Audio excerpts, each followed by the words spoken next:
Hey folks, welcome back to the channel. Today I have another really cool product to show you. I know I'm a little late to the game on this one, but I really wanted to give this one the use that it's due.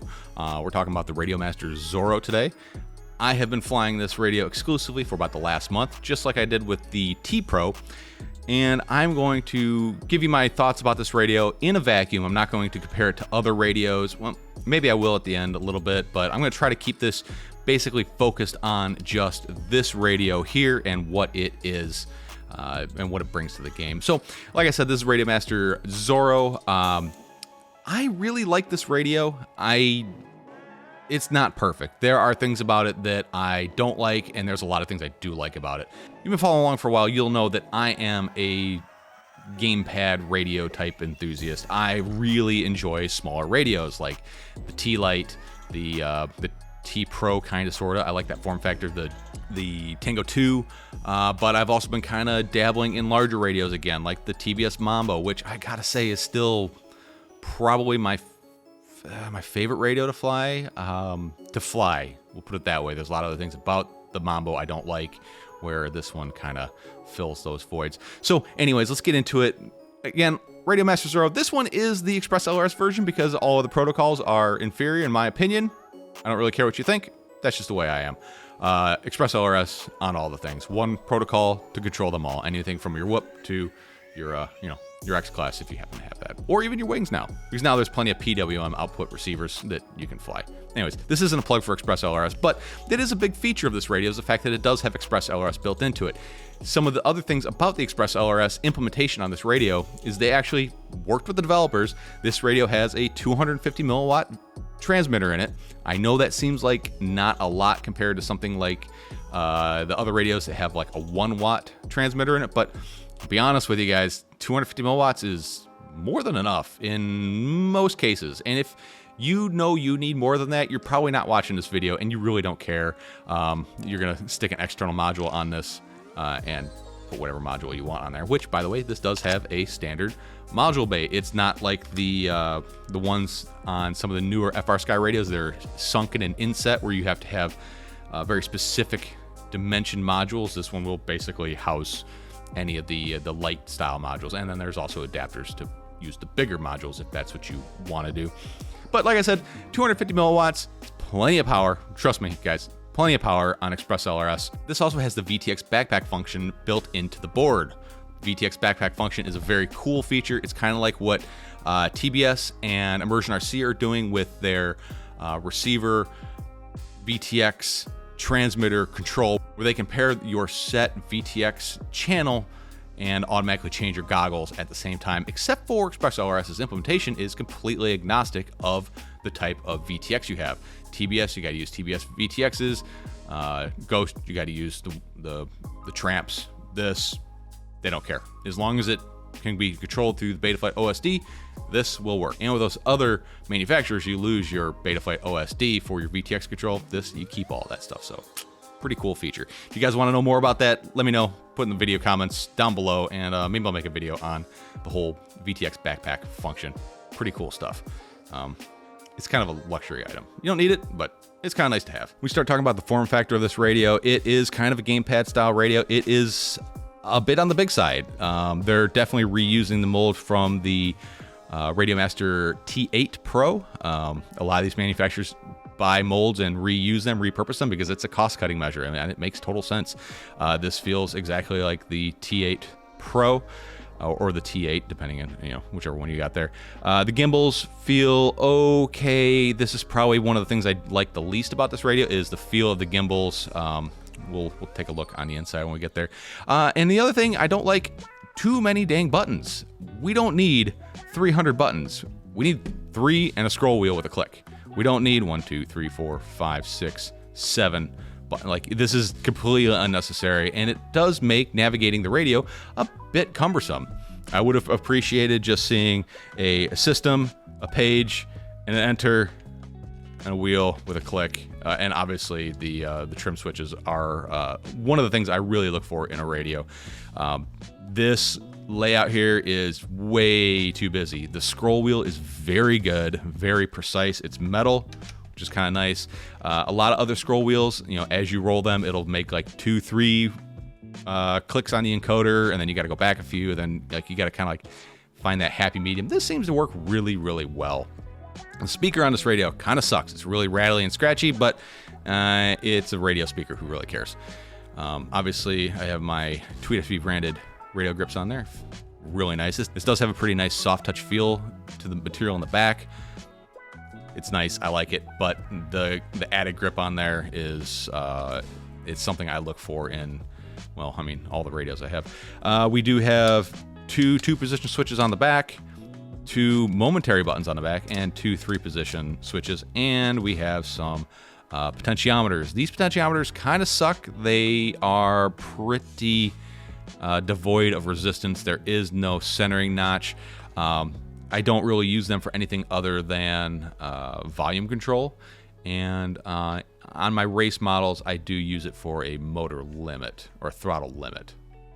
But other than that, you know, I've seen videos where people are like, "Oh, it sucks because your fingers are always on them." I don't find that to be the issue. You just get yourself your Tweet branded radio grip tape, and you know, as long as your fingers are on the grippy stuff, you're not touching your sliders. I don't know, just the way I work it. Like I said, over on the back, we do have a full-size module bay. Oh, and I forgot we do have 2 more momentary buttons on the back. I kind of forget about these guys because they're just tucked right inside there. We do have a foldable antenna. I honestly never fly with it up unless I'm doing some longy-ish range stuff. Otherwise, I just leave it tucked in there. We do have a spot where we could put a external antenna. We'll talk about more of that when we get into there. And let's see, we do have a USB port. We have USB port for firmware updates, SD card, headphone, trainer jack. And on the bottom, we also have a USB-C port for charging and a 2S balance port or an external battery if you want to run that. Because one of the big downsides that I hear from everybody is that it sucks that this radio runs these are 18350 batteries. These things are tiny. They're about 900 milliamps a piece, and you do get fairly short runtime. Now, I have seen a lot of people make ridiculous things to adapt to this, to hold a 2S pack and all that kind of stuff. I have used this radio a lot, and I have never run out of battery in a day. It doesn't have the longest runtime, but to be honest, I don't see most people burning through an entire charge in a day of flying for as much as most people fly. It does have Quick Charge 3.0, so if you do want to top these off, you just plug it in your power bank and it'll charge up, or you just take a second set of these with you. I think that is a better option than some big old dingleberry thing hanging off the bottom of your radio. Also, you can just run a 2S extension to a battery in your pocket if you wanted to do that, if you were kind of in a pinch, and it'll also charge while it's on. So there's lots of options to work around the battery limit that is on this radio. I kind of wish that they would have went with a 18500. I think 18650 is kind of overkill for something like this. I mean, it'd be nice if you could fit it in there without changing anything. I have seen mods where people have jammed 18650s in there. I think they're getting a little on the greedy side. I think 18500 would be just perfect for this size and style of radio. But these are very good cells. I put them on my battery analyzer. I'll put a clip of what I found there. They are very true to their spec. So there's that. People have also complained about these popping off very easily. I haven't found that to be the issue. If you do grip it and like squeeze down like you're, I don't know, milking a cow, I guess, they'll pop off, but I don't think that most people grip their radios that way. These are a pain in the butt to put back on. There's lots of little tabs and hooks that have to go into various channels on the radio. It does make these a bit of a pain in the butt to put on, at least to do it right. But yeah, let's cover that bad boy up there. So that's the outside of the radio. Let's do what we always do on this channel. Let's go ahead and dig in on the inside of it. I'm gonna need a double-aught Phillips head screwdriver, and there are 1, 2, 3, 4, 5, 6, 7, 8 screws that gotta come off. I'll just fast forward through all this.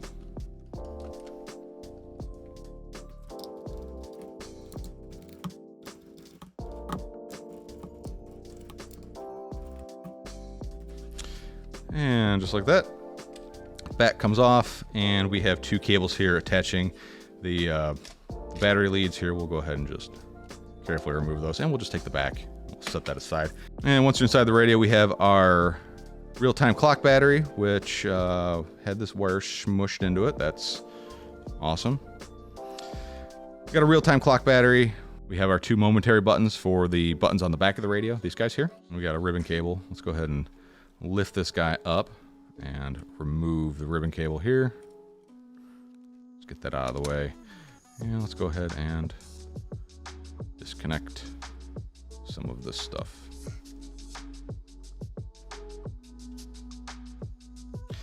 PCB is nicely marked, so you know where everything goes if you do have to get in here and tear us apart. So we have button E, B, left, and for the gimbals. And we have our sliders here. I believe that is for the speaker. They label it horn. Isn't that funny? And we can take this board off. Just 4 screws. And we have a ribbon cable on the back here. That comes off. Another ribbon cable here. This is for the scroll wheel and the buttons on the front of the radio. And here we have our main board. Everything is very well labeled. It's very nice. Do you like the black and gold? Yeah. Nothing crazy looking on this. I do see some things that look like there was possibly a little bit of rework. You can kind of see a little bit of dried up flux. It's a possibility it's rework. It might not be. They do cover up the MCU for some reason. Put that aside. So the one annoying thing about reassembling this radio is these little buttons come out. These are the momentary buttons, so you got to remember to put those in there before you put your main board back on. All right, and then here we have our ExpressLRS transmitter. We have 3 different boot buttons in there. If you do need to manually get in there and force a reboot, there are your buttons to do it. And here's our UFL to this antenna up here. Like I said, you could mount a SMA in here, but you will definitely lose this one here. So you can't really run both. There are complaints about this radio having pretty high power consumption, which it is fairly high. It can be made better with a higher quality voltage regulator. You can remove this guy here and solder in a external BEC. I'll put a little picture of what that would look like up right here. If you guys want to see me do a video on how to put a better, higher quality, more efficient BEC in there, let me know down in the comments below. I need to gauge y'all's interest. So let's move over to the gimbals. One of the big complaints I have read about the gimbals and heard, mostly from Bot Grinder, is that the gimbals are not adjustable. They're adjustable externally in this direction, but not in this direction. They are adjustable, you just can't get to it from the outside of the radio. And that kind of sucks. You can adjust the gimbal tension here, and here you can release some of that gimbal tension if you want a softer lefty-righty type of movement. And that was one of the biggest complaints I had about this radio, is the fact that you cannot adjust that from the outside of the radio. There's just no access to it. You do need to disassemble a good portion of the radio to get there. This does make the gimbal just so much better, in my opinion. If you guys don't like the way the gimbals feel, adjust that left and right tension, and then you may actually really like these gimbals. And your up and down gimbal tension can be adjusted as well. Even with these gimbals pretty much loosened all the way up, they're still a little on the tight side. They certainly feel a lot better. And your throttle tension bar is all adjusted through the back of the shell here. This disables your return spring here, and this adds tension on the tension bar. If you want to make any kind of mediocre gimbal feel way better, get yourself some Nitrile and put it on the contact points. Makes a huge difference. And that's the basic disassembly of the radio. There's really no reason to go any further than this. It is completely modular. This top half does come off of the bottom half just with a couple screws. It's very easy to get the rest of the radio apart. I don't really have a reason to, so I'm just gonna go ahead and put it back together. If there's anything else you guys want to see on the inside of this radio, put it down in the comments below and I'll see what I can do.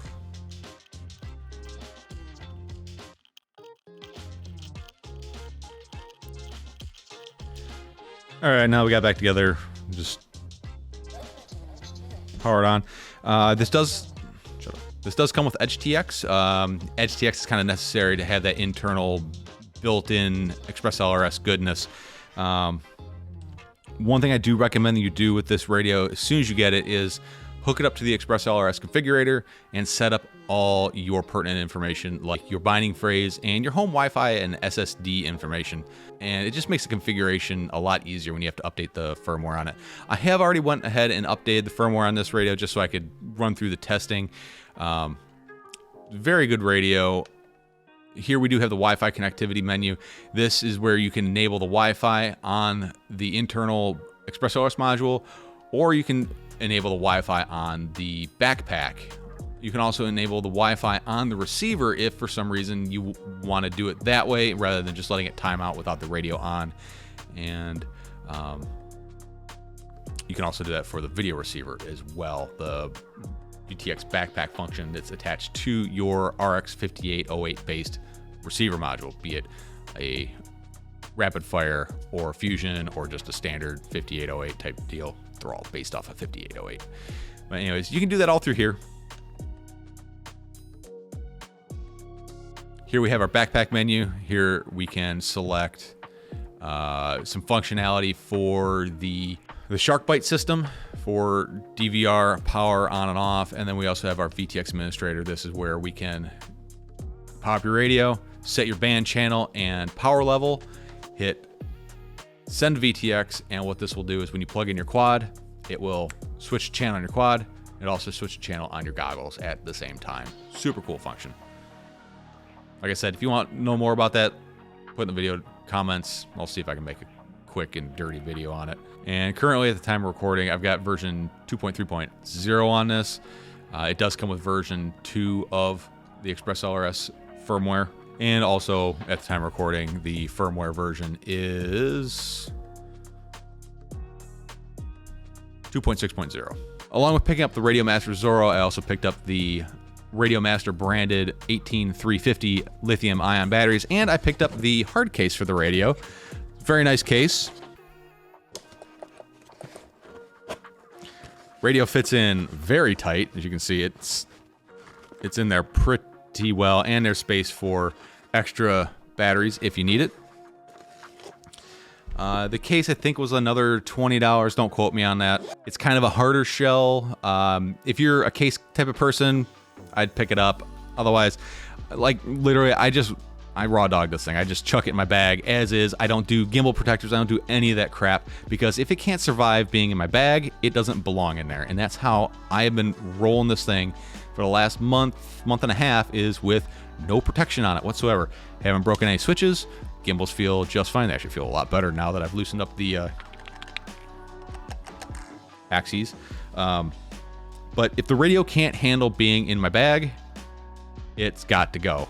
These radios shouldn't suffer from bag rash. I'm going to coin that phrase. Bag rash? I don't know. It does also come with a screen protector. The screen protector sucks. It's just a plastic one. You know, I'm terrible at putting these things on, so you end up with a bunch of little bubbles everywhere. I'll probably end up tearing that off because it looks horrible. If they had a glass one, that'd be great. So overall, I do really like this radio. It is my daily driver. It's a real toss-up between this one and the Mambo. I just like the gimbals on the Mambo better. I'm not a gimbal snob. I've never really cared about gimbals. This is the first time I have really cared about, but now that I've loosened up that left to right tension, ooh, these feel way better. If you guys don't like the gimbals, try loosening up that tension. Oh, also, the stick ends suck. that come with this. They're just some generic stick ends. I end up swapping them out for my faves. These are the TBS Crown Jewels. I like these stick ends better, but that's a personal choice thing. I understand why they just send El Cheapo stick ends, because everybody's going to change them out anyways for their flavor. I am a thumber, not a pincher. With that said, this is a very pinchable radio. Pinchable? Yeah, sure. Whatever, we're going to go with it. It's a very pinchable radio. I do like it for pinching. I do try to mix it up, fly pinch, just to kind of see how things work out. Plus, that's how I go about designing my radio grips, is for both pinching and thumbing. So I gotta kind of try both methods when I'm evaluating radio. Good radio, I like it. I recommend it if you're in the market for a smaller radio. It's not all that much smaller than other radios like the Mambo. Here's where we're gonna get into doing some comparisons. TBS Mambo next to the Zorro, it's not that much thinner. It is not that much shorter, and it is not that much wider. It's actually a pretty big radio, just in a smaller, lighter form factor. Its outward footprint takes up as much space as, I'd say, a full-size radio like the TBS Mambo. So you're not really in that compact radio range if you were to compare it to something like the Jumper T-Pro. Here's the T-Pro.